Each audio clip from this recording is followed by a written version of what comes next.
जय गुरुदेव। बुद्धि सत्व अर्थात चित्त और पुरुष अर्थात आत्मा का पृथकत्व ज्ञान होने से पूर्ण ज्ञान रूपी सूर्य के उदय होने से पूर्व उषा के समान ज्ञान का पूर्व रूप उदय होने पर श्रवण अर्थात दिव्य श्रवण, वेदन अर्थात दिव्य स्पर्श, आदर्श अर्थात दिव्य दृष्टि तथा आस्वाद अर्थात दिव्य गंध उत्पन्न होती है।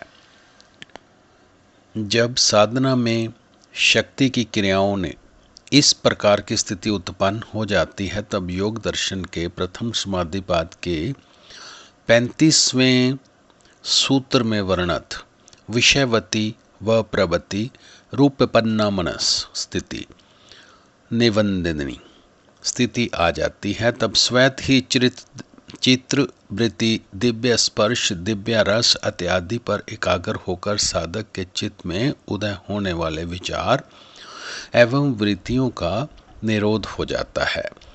इसलिए साधक को अपनी ओर से कोई विशेष प्रयत्न करने की आवश्यकता ही नहीं रहती। ये समाधि की प्राप्ति के मार्ग में रुकावट वादा है, किंतु व्युत्थान दशा में ये सिद्धियों के रूप में प्रकट होती हैं। भाव यह है कि शक्ति की क्रियाओं में क्रिया पक्ष की प्रधानता को ध्यान में रखना तथा उन क्रियाओं के बीच आने वाली सिद्धियों की उपेक्षा करते रहना साधक का परम कर्तव्य होता है। साधक का लक्ष्य आत्म स्थिति की प्राप्ति अर्थात समाधि होता है।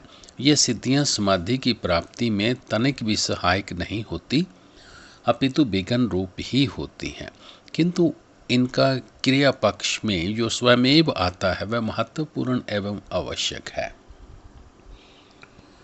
क्योंकि उससे साधक की स्थिति एवं आध्यात्मिक उन्नति का दिग्दर्शन होता है। कल्पिता और अकल्पिता भेद से सिद्धियां दो प्रकार की होती हैं। चित्त में सिद्धियों की कल्पना रखते हुए साधना करके जो सिद्धियां प्राप्त होती हैं वह कल्पिता कही जाती हैं। इन सिद्धियों की आयु होती है जिसके समाप्त हो जाने पर सिद्धि भी विलीन हो जाती है। जब साधना में सिद्धि की कोई कल्पना नहीं होती, मात्र आत्म स्थिति की प्राप्ति हेतु ही साधना की जाती है, किंतु फिर भी कोई सिद्धि प्रकट हो ही जाती है, तब उसे अकल्पिता कहा जाता है। कल्पिता तथा अकल्पिका दो प्रकार की सिद्धि क्यों ना हो, इसका प्रदर्शन एवं प्रयोग परम सिद्ध रूपी समाधि की प्राप्ति में विघ्न ही होता है। भाव यह है कि जिस प्रकार जन्म से ही निर्धन पुरुष अत्यंत धन को पाकर उसे ही सर्वाधिक उपलब्धि समझकर स्वयं को कृतार्थ मान बैठता है, वैसे ही विक्षिप्त एवं जगत में आसक्ति दरिद्र चित्त को ही उपयुक्त सिद्धियां बहुत अधिक प्रतीत होती हैं, समाहित चित्त को नहीं, क्योंकि उसकी दृष्टि में सर्वाधिक लाभ उच्च आध्यात्मिक भूमिका है, जिसकी प्राप्ति में ये विघ्न ही होती हैं। ये सब बातें प्रतिभा ज्ञान उदय होने के उपरांत ही आती हैं। आत्मा की प्रतिभा अथवा ज्ञान प्रकाश तब तक नहीं होता जब तक ये संस्कार एवं वासनाएं क्षीण होकर चित्त शुद्ध ना हो जाए। चित्त को इसी अवस्था को बंधन का कारण शिथिल हो जाना कहा गया है। तब एक के पश्चात एक आत्मा की शक्तियां प्रकट होती जाती हैं, जिनमें प्राण शक्ति पर साधक का नियंत्रण भी सम्मिलित होता है। इस प्रकार के अनुभव होने पर शक्ति पर साधक का नियमन हो जाता है। ये अनुग्रह द्वारा शक्ति को कहीं भी कार्यशीला बना सकता है तथा निग्रह द्वारा शक्ति की क्रियाओं को किसी भी शरीर में नियमित कर सकता है। इसी को इस सूत्र में पर शरीर वेश कहा गया है। चित्त की चैतन्य शक्ति के संचार पर नियंत्रण हो जाने से योगी का प्राण अपान समान उदान तथा व्यान पर भी नियंत्रण हो जाएगा। इसका फल अगले सूत्र में स्पष्ट करेंगे। प्राण पर संयम, उदान के जय होने पर समुद्र, नदी, जलाशय, कीचड़, कांटों आदि पर चलते समय उसका स्पर्श किए बिना ही उसके ऊपर से आवागमन कर सकेगा तथा पांचों प्राण एवं इंद्रियां सहित अपने चित्त को शरीर से बाहर निकालने अर्थात पर काया प्रवेश की सिद्धि भी प्राप्त हो जाएगी। उदान की जय होने पर अग्नि, जल, कांटों पर चलने की एवं आकाश गमन की सिद्धि प्राप्त होती है, किंतु इसके पूर्व ही योग सूत्रकार कह चुके हैं तय समाधो उपसर्गा, ये सिद्धियां समाधि में विघ्न रूप होने से त्याज्य है, अतः साधक को इनकी ओर अपना लक्ष्य नहीं रखना चाहिए। जैसा कि सूत्र की व्याख्या में कहा जा चुका है कि साधक को परकाया प्रवेश की सिद्धि हो जाती है, जिसके अनेकों आलेख शास्त्रों में यंत्र तंत्र हैं, किंतु योगी अत्यंत आवश्यक परिस्थितियों में भी यथासंभव इसका उपयोग नहीं करता। उदान की भंति ही समान जयात जयलम, समान के जय से योगी के शरीर अग्नि की भांति दैदीप्यमान हो जाएगा। क्रिया शक्ति के प्रति प्रसक्रम में आत्म विमुखी अग्रसर होने पर ये सिद्धियां स्वयमेव आ जाती हैं, अर्थात उन्हें प्राप्त करने में योगी का अपना यत्न एवं पुरुषार्थ किसी भी प्रकार सहायक नहीं होता। 5 प्रकार की भिन्न भिन्न क्रियाएं होने से एक ही प्राण का पृथक पृथक नामकरण हो जाता है।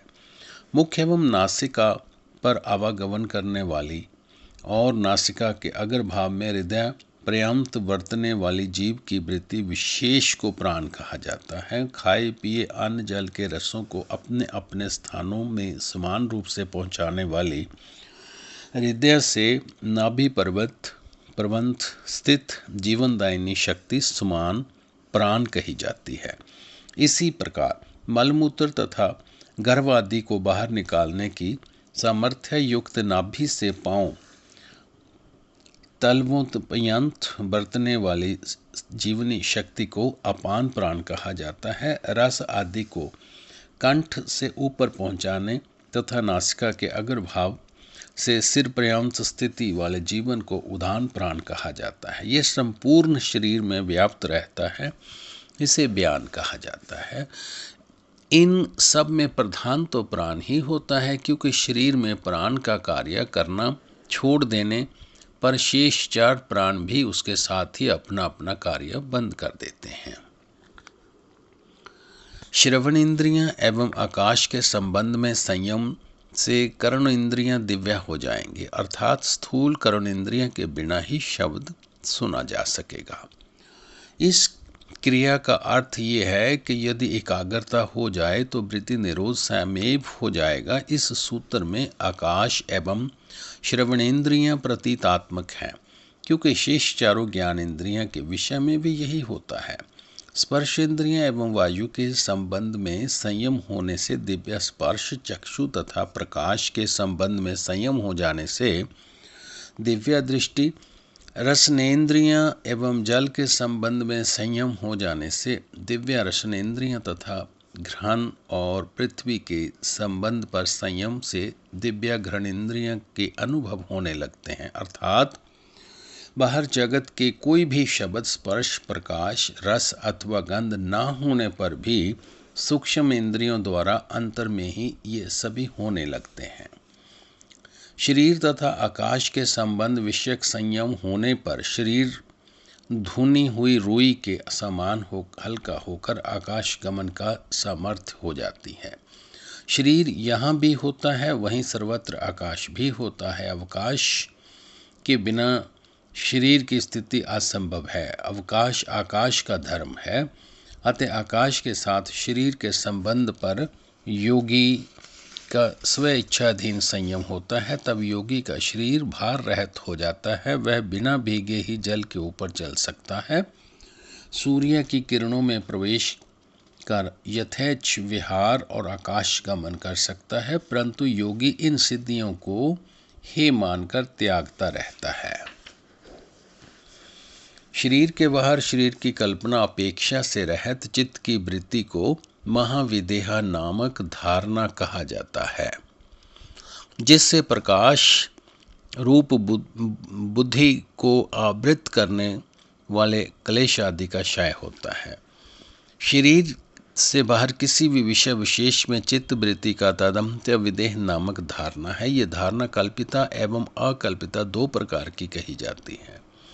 शरीर में स्थित चित्त का बाह्य जगत में वृद्धि द्वारा प्रसार कल्पिता नामक विदेह धारणा है तथा शरीर की उपेक्षा के बिना स्वतंत्र चित्त का बाहर प्रसार अकल्पिता नामक विदेह धारणा है। इन दोनों में प्रथम साधन है, दूसरी साध्या है, क्योंकि कल्पिता महाविदेहा के सिद्ध होने पर ही अकल्पिता महाविदेहा धारणा सिद्ध होती है। इस दूसरी धारणा के सिद्ध होने पर ही योगी चित्त के द्वारा दूसरों के शरीर में प्रविष्ट होकर यथेच्छ विहार करते हैं। प्रकाश रूप बुद्धि का आच्छादन करने वाले क्लेश कर्म विपाक आदि इस धारणा से स्वयं ही नष्ट हो जाते हैं। आकाश आदि पंच महाभूतों के स्थूल स्वरूप सूक्ष्म अन्य अर्थव आदि पांच विशेष अवस्थाओं पर संयम होने से भूत जय नामक ऐश्वर्य की प्राप्ति होती है। पंच महाभूतों के पंच प्रकार की अवस्थाएं हैं। पंचभूतों के स्थूल स्वरूप होते हैं पृथ्वी में काठिन्य, जल में द्रव्यता, अग्नि में उष्णता, वायु में संचार तथा आकाश में सर्वव्यापकता। इन भूतों के गुणों अथवा धर्मों को इनका स्वरूप कहा जाता है। इसी प्रकार पृथ्वी में गंध, जल में रस, अग्नि में तेज, वायु में स्पर्श एवं आकाश में शब्द हैं। इसीलिए तमंतराएं कहा जाता है, जो इस स्थूल पंच महाभूतों की सूक्ष्म अवस्था विशेष है। तम प्रधान प्रकृति की विकृति होते होते सूक्ष्म पंच तमप्रताओं में स्थूल महम पंचभूतों की रचना के भूतों का अन्य कहा जाता है। मूल प्रकृति के सर्वप्रथम आकाश बनता है, फिर आधा आकाश तथा आधा वायु मिलकर वायु बनता है, फिर वायु में आधा वायु एवं आधी अग्नि के सम्मिश्रण से अग्नि बनती है। इसका अर्थ ये हुआ कि अग्नि में 1/4 आकाश, 1/4 वायु एवं आधी अग्नि होती है। इस प्रकार आगे अग्नि से जल तथा जल से पृथ्वी की उत्पत्ति होती चली जाती है, जिसे भूतों का अन्वय कहा जाता है। ये प्रकृति भोग एवं अपवर्ग, बंधन तथा मोक्ष दोनों को देने वाली होती हैं, जिसे इन पंचभूतों का अर्थवचक कहा जाता है। जब शक्ति स्वयमेव पंचभूतों के स्थान स्वरूप सूक्ष्म अन्य तथा अर्थवत पर संयम करा देती है, तब परिणाम स्वरूप साधक को भूत जय का ऐश्वर्य प्राप्त होता है एवं भूतों के निखिल स्वरूपों का सम्यक ज्ञान भी हो जाता है। भूतों के स्वाधीन हो जाने से इनकी प्रकृति भी योगी के संकल्प अनुसार हो जाती है, अर्थात भूतों का स्वभाव योगी के संकल्प अनुसार परिवर्तित हो जाता है। जय गुरुदेव।